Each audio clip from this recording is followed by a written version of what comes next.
Hello everyone, glad you could make it. Today, we'll be looking at the high-grade Zaku Cannon test type. It's a P Bandai release, originally from December 2017, and is quite rare, the latest reprint happening in March of 2018. It's a kit I was pretty lucky to find and thought the channel would never see. Like a lot of recent P Bandai Zakus, it is part of the Mobile Suit Discovery line, and rounds out my high-grade Zaku collection nicely. But without further ado, let's build this thing.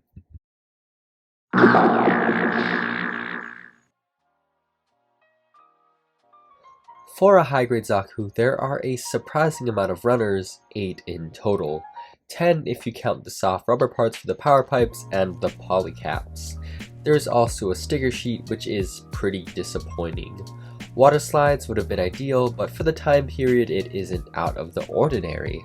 I think the only Origin Zaku that comes with water slides is the double antenna desert type, which is a pretty recent addition to the MSD lineup, as well as Kukuru's Doan Zaku. If you built the high-grade Zaku Half Cannon a standard release, these colors will look very familiar as the kit is molded in the same tan, brown, and gray that kit is in, with the inclusion of white and red in small amounts. This kit shares the majority of the runners with that Half Cannon kit, since it has the same backpack. And for a bit of comparison, this is virtually identical to the P Bandai Zaku Cannon, just with different leg parts. The test type has the standard Zaku calves, while the production Zaku Cannon has blockier ones with vents on the front and a larger knee piece. The build was very straightforward, with minor changes being for the Zaku Cannon aesthetic. Unlike the half cannon, this one has the power pipes going from the backpack to the chest, which is actually pretty neat.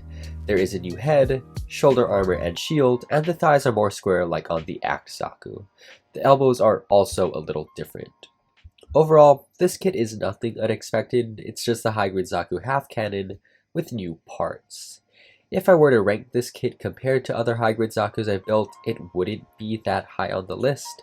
Although it captures the Zaku cannon look nicely, a lot of aspects of this kit and Zaku design in general have been done better. I also would have liked a weapons runner, since the instructions do show you that the hands are compatible with the weapons from other Origin kits. I personally feel this kit didn't need to exist since it is so similar to the normal Zaku Cannon. Ideally, there should have been a single kit with the option to build either the test type or standard Zaku Cannon, since there is the option for the rabbit ear antennas in this one, but I digress. This kit does not have a molded Monoeye, which is a major disappointment. Even the RD4 has a raised Monoeye, and that kit came out a year earlier. This is how I add Monoeyes, which isn't the most refined process, but it is simple and you probably have everything you need. First, I cut a length of runner, which will become the raised section. If you're doing this, make sure the cut end is as flat as possible, and some sanding does help. Then, I just brush plastic cement on the flat end and stamp the kit part, which will help us figure out where our Monoeye will end up. I usually don't do this step, but this is a new head, so I am unfamiliar with it. I can't just eyeball it the way I normally do. With my hobby knife, I'll find the center of that stamped bit and start to drill a hole. You don't need anything too big, just enough of an indent so our actual drill bit has a guide to latch onto. I'll then use a pin vise to drill out the final hole. I don't know the exact size, I only use my pin vise for Monoeyes, so I just keep the same bit in the vise. And when that's done, I'll glue the runner in place, cut it down to size, and sand it so it's nice and flat. Here's the result. It's not perfect, but it's a lot better than a blank space and a sticker.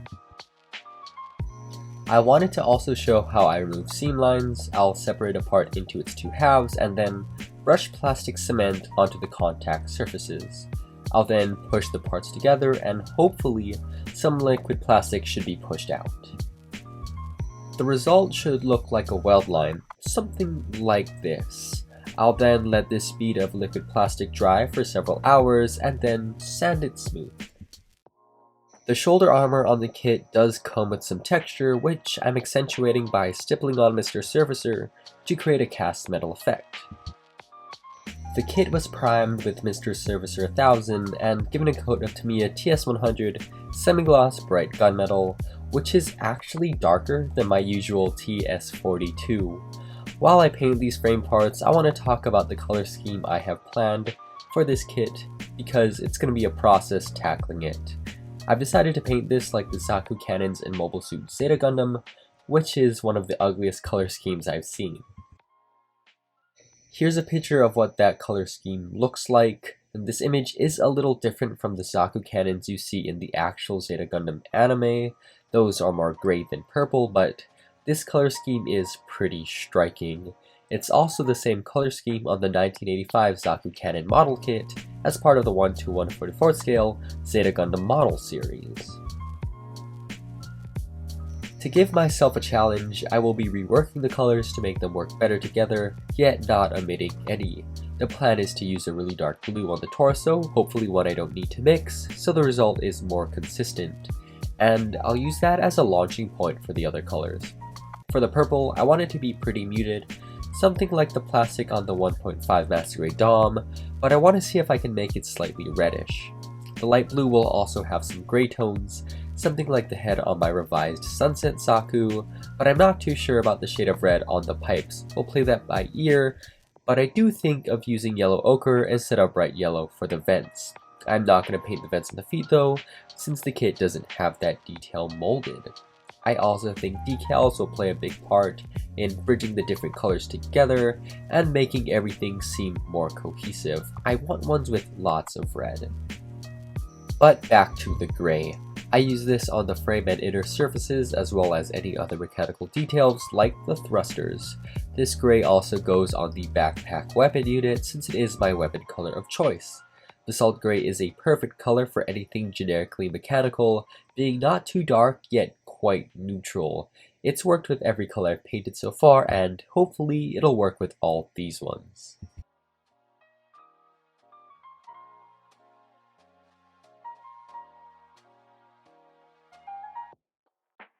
I'm starting off with the blue. It's the color that'll determine how the others end up and is the easiest shade to come up with. As planned, this blue is going to be very dark, and it involves darkening the darkest blue I've got even further. When darkening colors, I never use black, as it can really overpower things and make things sad and gray. I don't even use black for black, something I've covered in other videos. I usually try to darken colors with a darker version of that color. I think the video I made on Doan Zaku illustrates this point pretty well. But this dark gray is just what I need, and I have a color that I'm really liking. On the smaller areas, I'm trying out a new brush, a 10/0 Petite Spotter. Otherwise, I'm using a 4 round. It's a brush that's large enough where it'll cover most surfaces with a few strokes, but can be pretty precise due to the point. I've actually gotten some questions about supplies, which I'll try to answer in a dedicated video on brush painting basics, but until that video gets made, the brushes I use are Princeton brand, which can be found at any art store. From what I've heard, Princeton is more of a student level brand, but they're good enough for me. And if you can't find Princeton brushes, any sort of synthetic brush will do the trick. Just like our reference, this goes on the torso, shield, and bottom parts of the feet. This is only the second time I've painted the bottoms of the feet in a color other than black. We're really breaking the boundaries for this project. It's time for the color I was least excited for, the purple. Before mixing this color, I did make sure to let the remaining blue paint on the palette dry completely, so I could have a pretty good idea of how the two colors paired together. The purple ended up being a little different from what I had originally planned, but I think it works well.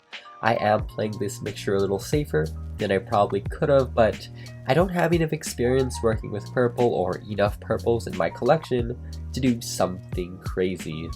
Looking back on my original plan, I could have gotten a color similar to that on the Masquerade Dom by both using a lighter gray and cutting the amount of purple, possibly by half. But I do like how this purple looks, so no complaints. This color did look much more gray on the palette. As I was mixing it, I was a little worried that I would have ended up with a purplish gray instead of an actual purple. But the gray in the mixture makes this so much easier to paint, which is a bit of a painting hack. If you ever have trouble with the color, odds are adding some gray will make it easier to work with. It will of course mute the color, but that's a trade-off I'm willing to live with.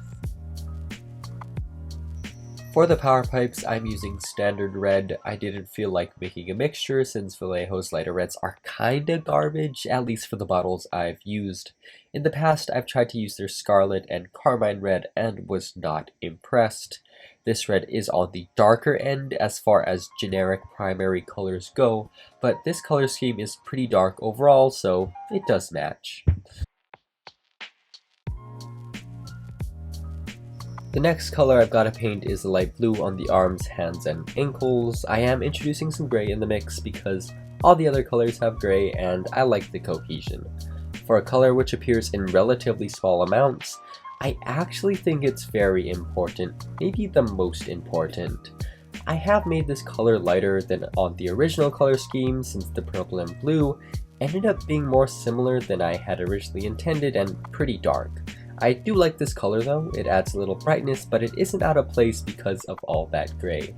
And if there's any takeaway from this video, is that gray is fantastic. I feel like it's an underrated color. Use gray on more than frames, your color palettes will thank you. I also hope you guys aren't sick of all the grays I use. It's a bit of a spoiler for the upcoming Witch from Mercury series, but don't be surprised when you see all the gray tones in those paint jobs.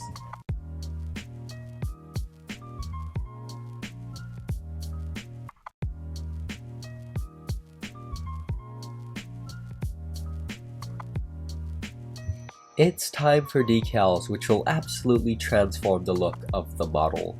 This is the Zaku Half Cannon set from Delpy Decal. I haven't used Delpy sets in a while, which is a bit of a shame, since they have a great selection of decals for various Zaku kits. The red stripes look great, it's a look you don't see that often, and the red really makes all the different colors go together. It ties into the red pipes, but also goes with the red tones in the purple. I'm glad I was saving the decals until now, and wish red striping was more accessible. This set does include a few more stripes than what's typical, so I've brought out the half cannon I did last year to give myself a point of reference. The Delpy website doesn't have any instructions, but at least they're numbered the same as on the kit marking guides. For some reason, this decal set was harder to work with than I remembered. The decals were stiff, if that makes any sense. I do keep all of my decals in a single drawer, which could be why. Perhaps the moisture in the air has something to do with it. It has been raining pretty frequently, and I've held onto this set for a while. For the rest of the markings, I'm using decals from the G-Rework Gundam ground type. When choosing decals from the set, I go for ones that generally resemble markings on the rest of my Origin Zakus and place them in the spots that'll match. It's not a complete match since this Zaku is in Federation service, but I do want it to generally go with all the others I've got.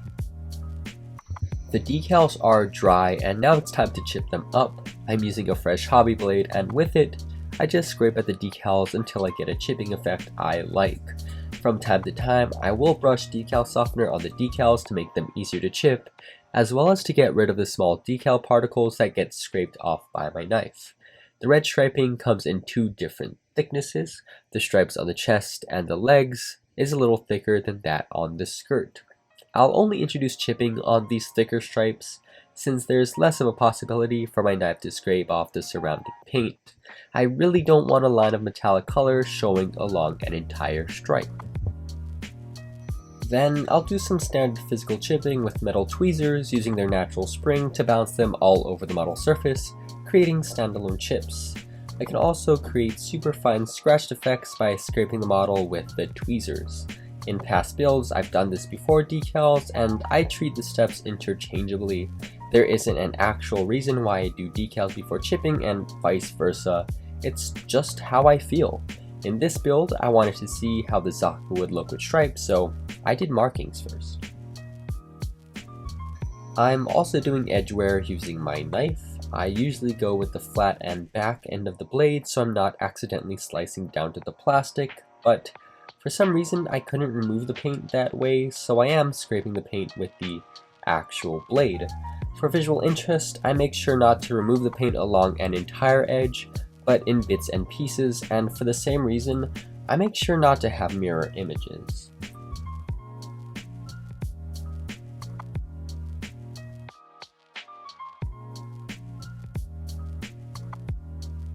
I sprayed a coat of Mr. Super Clear Semi-Gloss, and it's time for a pin wash. This is pretty important stuff, probably the most important weathering technique. Doing a pin wash is extremely tedious, but it greatly improves the look of a model by highlighting all the details through the creation of artificial shadows, and these Origin Zakus have lots of detail to highlight. As usual, I like working with pre-made washes. They're at the perfect consistency where they'll flow into details but not out of them, and for an acrylic product, dry pretty slowly, which is a problem that comes with making my own washes out of acrylics. I am aware that enamels and oils exist which dry slower, but I don't like having to buy a separate line of thinner, which might not even be able to ship overseas to my location. I am using an 18/0 brush, which is super fine but also very short.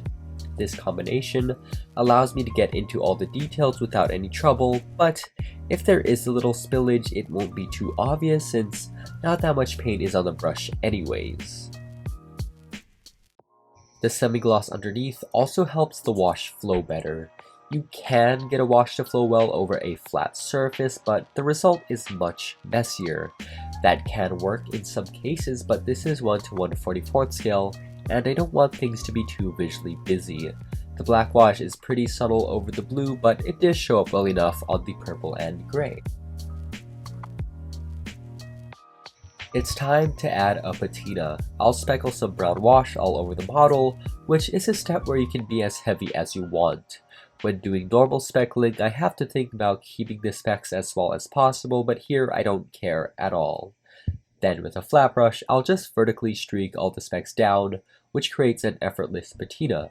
This technique is great because you don't have to think about it at all, and since you're removing so much paint, you can build the effect up to your liking.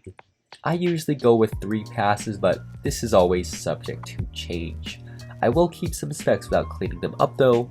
In addition to making a model seem more weathered, speckling can also help unify different colors, although I don't have to worry about that due to all the red in the decals. Seriously, decals are great for making a color scheme cohesive. I'm just using some brown acrylic to show some accumulated grime. I'll spread it all over an area I want to make more dirty, and then with a clean brush remove most of the paint until I get a look I want. Ideally, this should be done with oil paint since those are a lot more blendable, and if you want to see an oil paint weathering video, let me know. I have the master grade Zaku F2, I think would be a great subject for the more intensive weathering process oil paints have.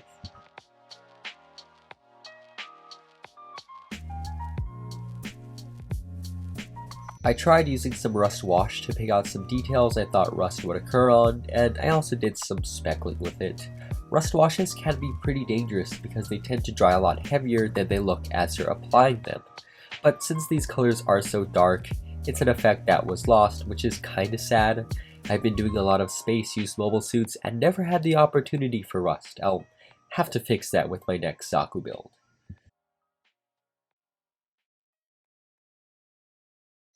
I'm also using speckling to introduce some dirt tones. This application is the exact same as my overall patina, except I'm flicking the paint from underneath to simulate flecks of mud as the Zaku would walk around. Like the patina, this does take several passes. I sprayed a coat of Mr. Super Clear Flat, and I want to introduce a little gloss back into the finish. This is a mixture of black wash and gloss varnish, and I'm just painting it on areas I think oil spills and streaks would occur. I normally don't do this since most of my projects end up being space-use mobile suits, but I'm glad I have the chance.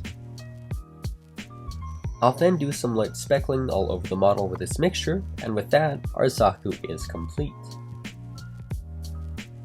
Here's the high-grade Zaku Cannon test type in the bare plastic. Here's the color scheme I set out to improve. And here's what it looks like after a little work. I do like those reworked colors with the weathering on top. It's less cartoony and overtly 80s, but instead looks pretty tough, at least as tough as a purple robot can be. This build makes you want to do some more Zeta themed paint jobs, perhaps the Goon Flight Type is next in Jabro colors, or the Act Zaku if I can find it. As usual, this isn't an explicit statement on what you should be doing with your own Gunpla, but a look into my own process. If you enjoyed the video, consider supporting the channel. And moving forwards, we will be returning to the Ad Stella timeline with the high-grade Witch from Mercury series, continuing the journey with the Gundam Ariel. I've been seeing lots of Witch from Mercury builds online, so I am glad that I'll finally get to build these kits and share the process with you all. As always, thank you for watching, and I'll see you in the next video, whenever that is.